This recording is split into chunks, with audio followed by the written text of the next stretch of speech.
अस्सलामुअलैकुम एवरीवन। जैसा कि आज 18वां रोज़ा है, रमज़ान मुबारक का 18वां रोज़ा बरकतों, रहमतों और मगफिरत के दिनों में शामिल होता है।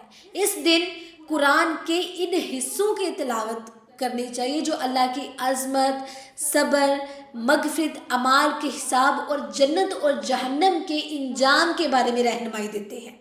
सूरा मोमिनीन की पहली 22 आयात लाजमी पढ़िएगा, ठीक है, 18वें रोज़े में। इसमें मोमिनों की कामयाबी की निशानियां बताई गई हैं और आखिरत में कामयाब और नाकाम लोगों का इंजाम बताया गया है। उसके बाद तौहीद और अल्लाह की कुदरत के दलाइल बताए गए हैं, ठीक है। अहम आयात नंबर 1 है, बेशक वो ईमान वाले कामयाब हो गए जो अपनी नमाज में खशू और खदू इख्तियार करते हैं, यानी जो अपनी नमाज को तवज्जो से पढ़ते हैं। नमाज में उनका जैसे उनका जिस्म, उनकी बॉडी हाजिर होती है जाए नमाज पर, वैसे ही नमाज में उनका दिल भी हाजिर होता है। इससे मुराद है खशू और खदू वाली नमाज, ठीक है। इसके बाद आयत नंबर 12 इंसान की तहलीक के मराहिल बयान किए गए हैं, जिसमें अल्लाह ने नुत्फ़े से इंसान बनाने की कुदरत का जिक्र किया है, नुत्फ़े से। उसके बाद आयत नंबर 102 में अल्लाह ताला फरमा रही है, नेक अमाल वाले कामयाब और बुरे अमाल वाले नाकाम होंगे। ये सूरा हमें बताती है कि कौन से अमाल हमें जन्नत में ले जाने वाले हैं और किन किन की वजह से इंसान नाकाम हो सकता है, हमारी पकड़ हो सकती है। इस सूरा में कामयाब मोमिनों की 7 निशानियां बताई गई हैं, नोट कर लीजिए। नंबर 1, नमाज में खशू और हदू, फजूल बातों से परहेज, ज़कात अदा करना, अपनी शर्मगाहों की हिफाजत करना, अमानत और वादों की पाबंदी, नमाजों की पाबंदी और ईमान पर साबित कदमी। अल्लाह ताला ने ये वाजिया किया कि जो लोग गुनाहों में मुब्तला रहेंगे वो क़यामत के दिन यकीनन हसारे में होंगे। उसके बाद सूरा फरकान, उसमें अल्लाह ताला के पसंदीदा बंदों इबादुर रहमान की खसूसियात, उसके बाद क़यामत के दिन मुजरमों की हालत और जन्नत की नेमतें ये डिस्कस हुई हैं। आयत नंबर अहम आयत जो है, देखिए जो मुझे ज़्यादा अहम आयत लगी है वो मैं आपके सामने हाईलाइट कर रही हूँ कि ये आयत अहम है, ओके।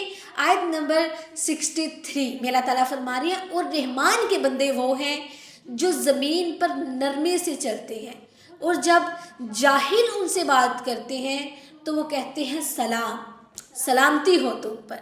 यानी जाहिल जो मर्जी बोले, चाहे कुछ भी बोल ले, और अल्लाह ताला के रहमान बंदे कहते हैं सलाम हो तुम पर। उसके बाद आयत नंबर 74 में है, और वो दुआ करते हैं कि ए हमारे रब, हमें हमारी बीवियों और औलाद की आंखों की ठंडक बना दे और हमें परहेजगारों का अमाम बना दे। ये आयत हमें बताती है कि अल्लाह के ख़ास बंदे कौन कौन से हैं और हमें कैसा बनना चाहिए ताकि अल्लाह ताला भी हमें पसंद करे, ठीक है। अगर तो आप चाहते हैं कि आप नेक बन जाएं, अल्लाह ताला आपको पसंद करें, आप अल्लाह ताला के ख़ास बंदों में शुमार हो जाएं, तो सूरा फरकान लाजमी पढ़ें और अपने अमाल को उनके मुताबिक लेकर चलें, ठीक है जी। इस सूरा की तफसीर ये है कि ये आयात नेक लोगों की 10 खूबियाँ बयान करती हैं। नंबर 1 है आजिज़ी इख्तियार करना, जाहलों से उलझने के बजाय नरमी से पेश आना, ठीक है।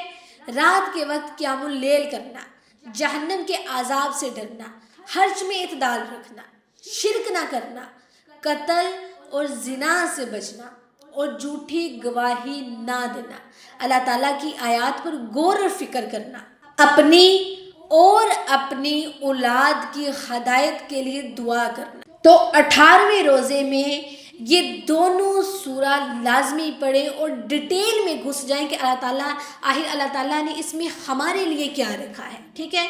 और जब आप पढ़ेंगे तो अपने अमाल को उसके मुताबिक ले जाएं, इंशाअल्लाह आपको इसका अजर बहुत मिलेगा। ये कुरानी हिस्से, ये दोनों सूरा पढ़ने और समझने से ईमान की मजबूती, सब्र, شکر اور دنیا کی حقیقت کا صحیح شعور حاصل ہوگا. آپ کو پتہ چلے گا کہ اصل میں دنیا تھی کیا اور ہم کیا سمجھ رہے ہیں. ٹھیک ہے، اللہ ہمیں قرآن کو سمجھنے اور اس پر عمل کرنے کی توفیق عطا فرمائے، آمین. مجھے اجازت دیجیے، انشاءاللہ نیکسٹ ویڈیو میں ملاقات ہوگی. اللہ حافظ.